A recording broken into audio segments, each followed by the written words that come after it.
Hello, students. You are all welcome to Math Mahamantra channel, where number speaks, logic rules, and the concept becomes crystal clear. तो आज का topic है theory of indices, घातांक का सिद्धांत। क्योंकि कोई भी कॉम्पिटिटिव एग्जाम्स में अगर आप बैठना चाहते हैं, इस टॉपिक से रिलेटेड सवाल आपको मिलेगा, इसलिए इस टॉपिक को जानना बहुत ज़रूरी है। चलिए, आज का टॉपिक क्या है? Theory of indices.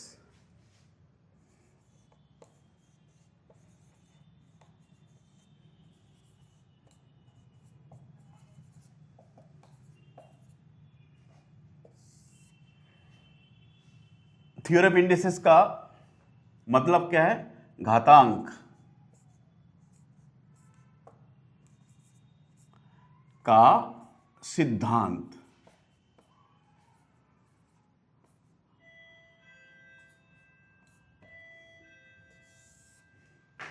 ये क्या होता है? Theory of indices explain about how to work with powers of a number in a simple and systematic manner। किसी भी संख्या है, उसका घात, जिसको पावर या एक्सपोनेंट या इंडिसेस भी कहा जाता है, उसका एनालिसिस एक सिंपल और सिस्टमेटिक तरीका से कैसे किया जा सकता है, इस बारे में ही इस टॉपिक में डिस्कस किया जाएगा।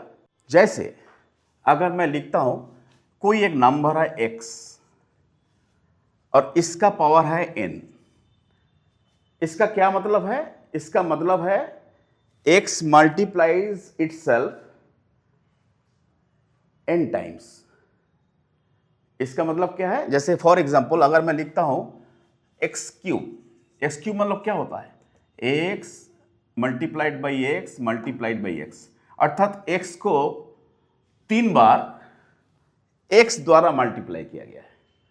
तो इसका मतलब x का power n means x multiplies itself n times. यही ना है? तो इसमें x को कहा जाता है क्या? x is called base, Hindi में आधार।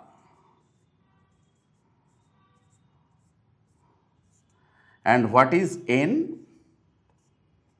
इसे कहा जाता है इंडेक्स और पावर और एक्सपोनेंट।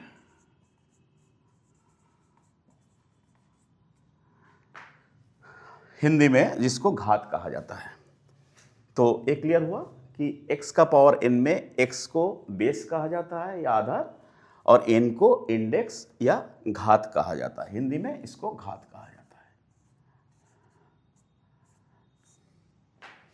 तो थ्योरी ऑफ इंडिसेस को अगर जानना है तो इस टॉपिक में वेरियस रूल्स होता है, जैसे प्रोडक्ट रूल,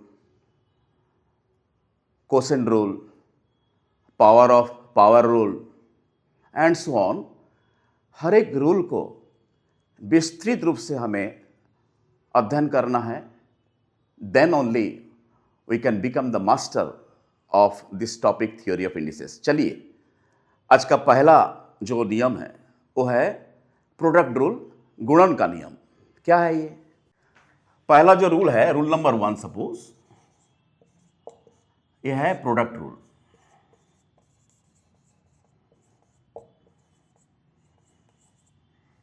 जिसको हम लोग कहता हूं गुणन का नियम। में क्या होता है, चलिए एक छोटा सा एग्जाम्पल लेके इसको शुरू किया जाए। Suppose if I multiply x square by x to the power 3, तो मैं इसको ऐसे भी तो रिप्रेजेंट कर सकता हूं मैं। X square means x into x cube means 3 times multiplication of x by itself.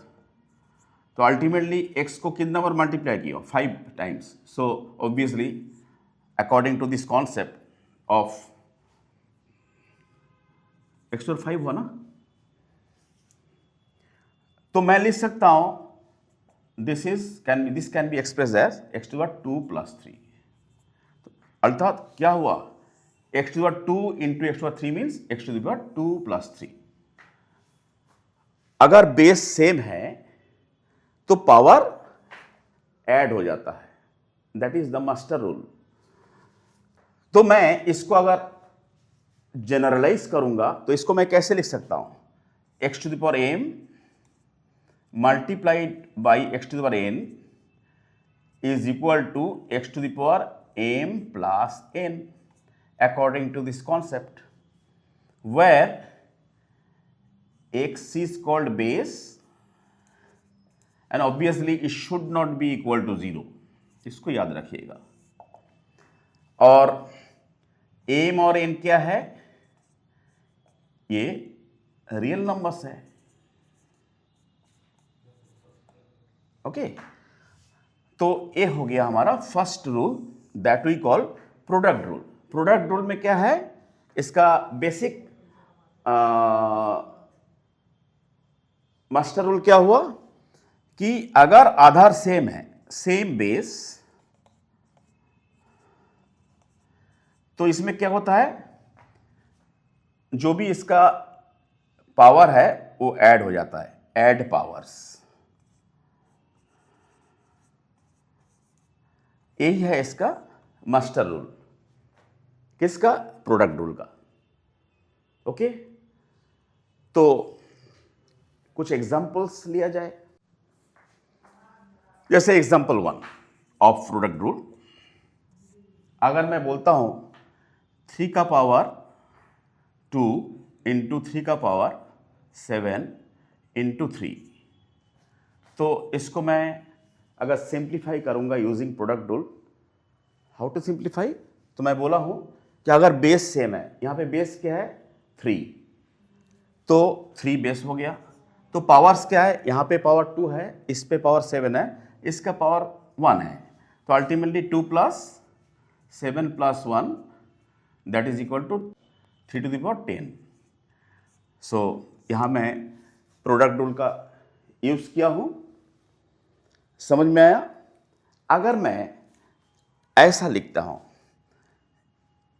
5 to the power 3 into x to the power 2 into 5 to the power 7 into x to the power -5 into 5, तो इसको मैं कैसे simplify करूंगा, मैं एक चीज बोला हूं, जो बेस जिसका सेम है उसका एक ग्रुपिंग करना चाहिए। जैसे यहाँ पे 2 डिफरेंट बेस है, एक है 5, दूसरा x, तो मैं सेम बेस का ग्रुपिंग करूंगा। तो इसको ऐसे लिख सकता हूँ 5 to the 3 into 5 to the power 7 into 5, where base is 5। और इसमें क्या है, देखिए ये दोनों में बेस x है, so x to the power 2 into x to the power -5। तो अल्टीमेटली क्या हुआ, यहाँ पे क्या होगा, प्रोडक्ट रूल लगाइए, तो 5 to the power 3 plus 7 10 plus 1 11 into x का पावर यहाँ पे 2 है, 2 का साथ -5 जोड़ेंगे तो क्या होगा, इट विल बी -3। तो ultimately this is your answer. तो ऐसे में प्रोडक्ट रूल का प्रयोग करके कुछ प्रॉब्लम्स को सॉल्व करता हूं। तो I think product rule is very clear. तो स्टूडेंट, अगर ये वीडियो आपको अच्छा लगा तो please do like, share and subscribe. Wait for my next video. Obviously मैं ये भी बोलना चाहता हूँ, अगर कोई भी कमी रह गया इस डिस्कशन में, please write down your comments in the comment box so that I can solve your problem. Thank you.